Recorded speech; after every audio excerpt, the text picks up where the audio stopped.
Amados, a paz de Jesus, aqui é o irmão Renato, retornando mais uma vez com vocês aqui no canal Hora Teológica. Tudo bem com vocês? Trazendo aqui uma dica de leitura sensacional para quem gosta aqui de cristianismo na sua antiguidade, principalmente relacionado ao tema da patrística. Tá curioso? Antes, dá aquele like, aquela curtida no canal. Você que não é inscrito, se inscreva no nosso canal, faça parte desse projeto, da nossa família, ok? Ajude também a divulgar nosso trabalho nos seus grupos que você participa, na sua igreja, né? Divulga com seus irmãos aí na sua igreja, na sua comunidade, né? Ou nos grupos que você faz parte, no Facebook, no Telegram, no Instagram, no WhatsApp, para ajudar o nosso canal a alavancar cada vez mais, alcançar pessoas que ainda gostam, né? Que se prontificam, têm interesse em aprender mais de estudo bíblico, do estudo teológico, tá bom? Muitas pessoas precisam ainda abrir realmente a sua mente e conhecer mais de Cristo, conhecer mais da revelação de Cristo, a revelação bíblica, ok? Antes também, presta bem atenção, irmãos, o YouTube tem desativado alguns sininhos, desativado a sua inscrição. Preste bem atenção no sininho, tá? Você vai apertar o sininho lá para você ver se está inscrito, vai abrir aquelas três opções, aquelas três abas. A primeira opção, todas, você vai apertar para não perder nenhum conteúdo no canal. Para quê? Para atualizar a sua inscrição, ficar sempre olhando se você vai estar desativado, porque senão você fica deixando de receber conteúdo que o canal sobe toda vez que um vídeo se prontificar aqui para você, tá bom? Vamos começar? Antes, deixa eu mostrar para vocês aqui essa obra fantástica. Até marquei aqui a página que eu estou lendo. Essa obra aqui, irmãos, quem conhece?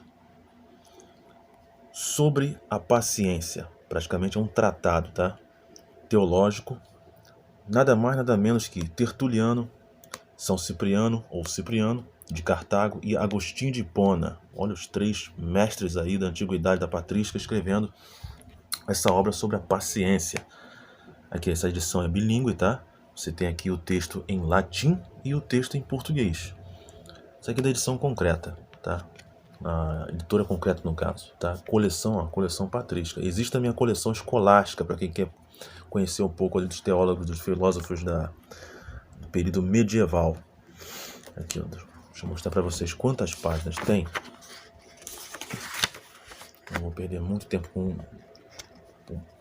com detalhes para a gente ir direto ao assunto. Aqui, ó, tem 236 páginas. Perdão, 256 páginas, tá? Tô com um pouquinho de dificuldade em relação à posição da câmera aqui. Vou fazer o possível para fazer essa leitura com vocês aqui, para vocês não perderem nada de conteúdo. Aqui é o sumário. O sumário aqui, ó, tem...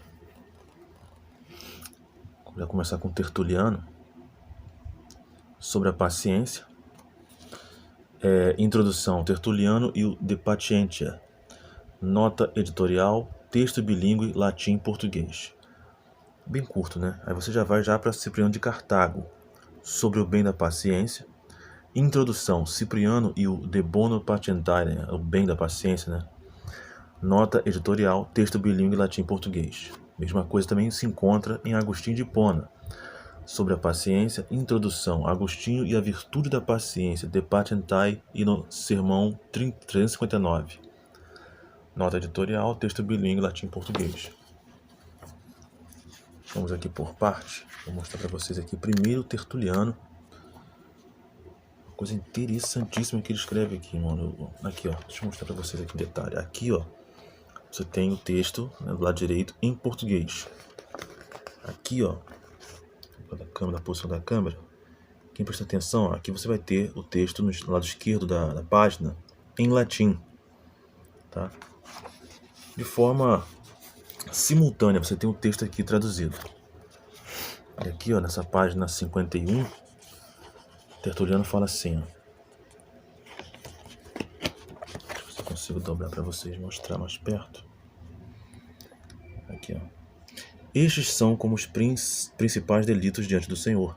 Na verdade, para resumir, deve-se dizer que todo pecado deve ser adscrito à impaciência. O mal é a impaciência do bem. Olha a definição dele. Com efeito, ninguém é impudico se não é impaciente contra o pudor. Ímprobo se não se impacienta com a proibidade. Olha a linguagem, irmãos. Que coisa, hein? Ímpio se não se impacienta com a piedade, inquieto se não se impacienta com a quietude, de tal modo que para tornar-se mal, basta não poder preservar no bem. Portanto, como é possível que tal hidra de delitos não ofenda ao Senhor, o reprovador dos males? Acaso não é manifesto que o próprio Israel, por impaciência, pecava contra Deus? Ou seja, parece que Tertuliano está dizendo que a definição pelo fato de que alguém peca é justamente pelo fato da pessoa ter impaciência em permanecer no bem. E aí, com o caso da inclinação da carne, termina a paciência, né, e inicia, no caso, o ato da impaciência, que leva à questão do ato do pecado. Muito interessante a definição dele aqui. Eu marquei aqui, agora nós vamos para outro pai da igreja. Deixa eu marcar aqui, essa página é a 125. Não posso perder aqui, ó. Isso. 125. Você tem aqui o texto de Cipriano. Olha aqui, vamos lá. Aqui, ó. Além disso, a paciência é necessária também para suportar as diversas moléstias da carne e os frequentes e duros tormentos do corpo, com os quais o gênero humano é atormentado e atacado diariamente. Uma vez que naquela primeira transgressão do mandamento a robustez do corpo com a imortalidade desapareceu e com a morte veio a enfermidade, não se pode recuperar a robustez do corpo, a não ser quando se recupere a imortalidade. É necessário, pois, lutar sempre e combater contra esta fragilidade e também esta enfermidade, luta e combates estes que, sem as forças da paciência, não são possíveis de sustentar. Além disso, para provar-nos e tentar-nos, são impostas diversas dores e infligidas múltiplas tentações com a perda dos bens, os ardores das febres, o sofrimento das feridas e as perdas dos entes queridos. Aqui a outra definição também é a paciência em passar pelas provações, né? Suportar, perseverar. Aqui é a definição de Cipriano na questão da paciência em relação às tribulações.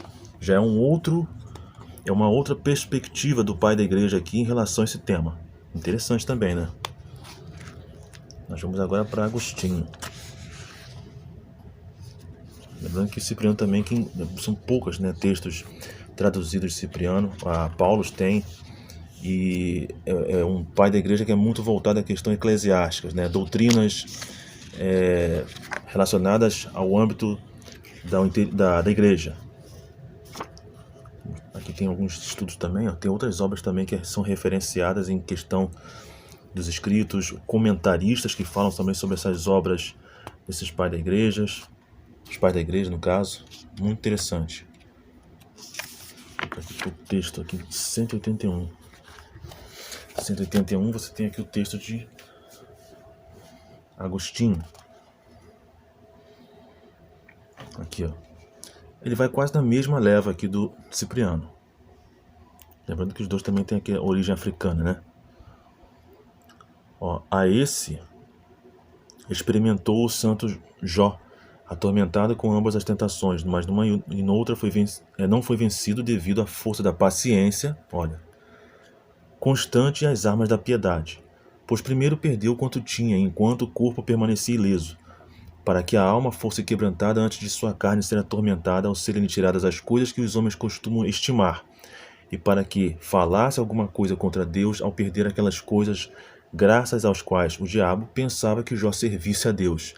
Foi também abatido pela súbita privação de todos os seus filhos, de tal maneira que aqueles que receberam a um perdessem todos de uma vez, como se houvessem nascido em grande número, não para lhe honrar a fecundidade, mas para lhe aumentar a calamidade. Interessante aqui que ele fala que quanto mais Jó tinha e perdeu, mais foi o tamanho do seu sofrimento. E a questão aqui é que muitas pessoas atentam para esse texto aqui e apontam que Deus provou Jó. Na minha visão, e até vou aqui relacionar com a visão de Agostinho, é interessante que Deus ele não vai tentar Jó, né? Ele nem vai provar Jó. Mesmo que Deus não tenta ninguém, que o Tiago diz isso em Tiago 1,13. Então a questão ali nem foi provação, porque Deus primeiramente, quando ele vai vai falar sobre Jó, para o diabo, ele vai dar testemunho de Jó. Então, já que falando que ele era reto, sincero, temente a Deus, para que Deus teria que prová-lo sabendo da condição de Jó, que Jó o servia justamente pela sua alma pura, pela questão da sua sinceridade. Então, o diabo que lançou mão da questão de achar que Jó servia a Deus por causa das riquezas que Deus abastava ele. E, na verdade, ali a questão da paciência de Jó, que Deus já conheceu o seu coração, suportou todos esses males. Aqui, ó. O inimigo agrediu o seu corpo e não se ocupou mais em atacar as coisas que lhe pertenciam desde fora. Já tinha perdido tudo, né? Depois foi só diretamente no seu corpo. Mas sim, o próprio homem na parte onde podia atingi-lo. Da cabeça aos pés ardiam as dores, em um corpo pútrido, e suportava com um ato inviolável piedade de uma incorrupta paciência o horrendo tormento da carne que definhava. Estava presente a esposa, mas não trazia auxílio algum ao seu marido, antes sugeria blasfemar a Deus. Alguns dizem que o texto não diz que é blasfemar, né? Abençoa teu Deus e morre. Alguns dizem que amaldiçoa. Bom, a questão aqui é que Agostinho vai apontar justamente a paciência na questão de suportar e a perseverança também, na visão que parece muito com a perspectiva de Cipriano. Tá, irmãos? Uma obra aqui fantástica para quem gosta de trabalhar nesse tema aqui, que é muito importante e é oportuno em qualquer momento para você trabalhar e estudar sobre a paciência na perspectiva dos pais da igreja. Sobre esse tratado belíssimo aqui, ó, sobre a paciência, de Tertuliano, Cipriano e Agostinho, tá? Essa edição bilíngue, latim e português. Editora Concreta. Mais uma vez aqui para vocês essa dica, tá bom, irmãos? Muito obrigado por ter ficado com a gente até agora. Deus abençoe e até o próximo vídeo.